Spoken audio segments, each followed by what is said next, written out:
I think Arabs make up 20% of Muslims, so there's not even as many Arabs, I think, in the whole world as there is Indonesians. So, I mean, Islam's for everyone, and if you just look at the map of the world, it's every colour, every creed, every nationality.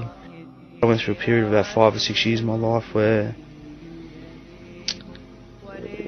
basically if you were to look at me, you'd say he's a scum of the earth, and that's the way I was treated, and that's what I was, and it was from my own hand.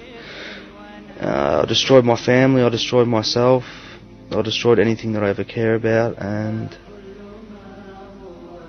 I kept on going down and down and further down in life until I was at the bottom of the barrel. I was pretty much the worst people, and certain things happened to me that, I don't want to elaborate on too much further here, because as a Muslim's meant to conceal his sins, and I'm not too proud of how I used to be.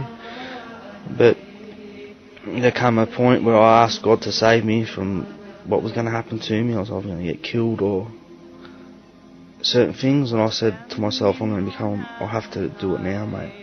There's no turning back, Muhammad. You've come to this point in your life where Allah subhanahu wa ta'ala, God Almighty, has shown you, I must admit, I did have a lot of believed in a lot of the negative stereotypes about Islam, such as sort of the irrational, the terrorist, misogynist type attitude of Muslims. And when I found this was not the case, that it spurned more interest. And well, what else don't I know? And the Muslims actually that I met, like the first time I actually had that human contact with Islam and Muslims, they were actually some of the finest human beings that I'd met, and it was quite shocking to me, actually.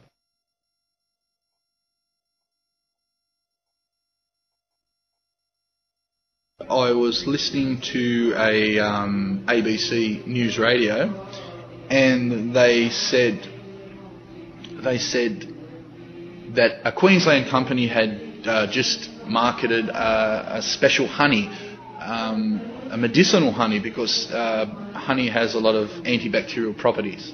Okay, 2 days before that, I'd been given my first Quran.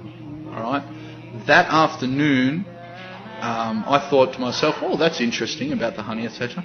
That afternoon, I went home and I said, "Oh, let's have a look at this Quran," and I opened it up to Surah the B, and I apologise, I don't remember the verse, but the very thing I read when I got home was,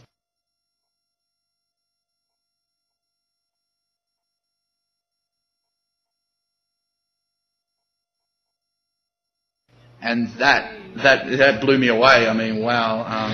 If I ever find I need to cleanse my heart or soothe my senses, I just read the Quran.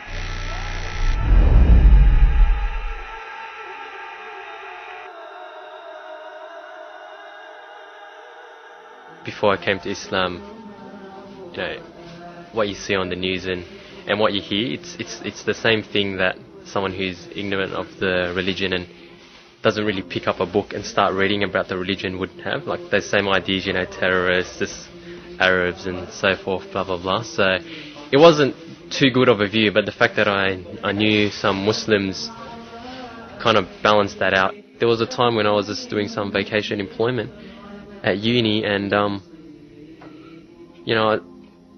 was nowhere else to pray, so I just got up and said, okay, I need to pray, and I just prayed, right on the side there. And after when I finished praying, they started asking about Islam, and it's an opportunity, I guess, to tell them more about Islam. Initially, they'll be like, they don't know how to take it, like, because they don't want to say anything wrong, but it's a matter of being steadfast and making yourself known as a Muslim, so people would ask you, because I think a lot of people are curious just exactly what Islam is, and if they find out you're a Muslim, then they'll tend to have, so far personally, my experience have all been positive, so they've all been like, just what is Islam, why do you pray, etc, etc.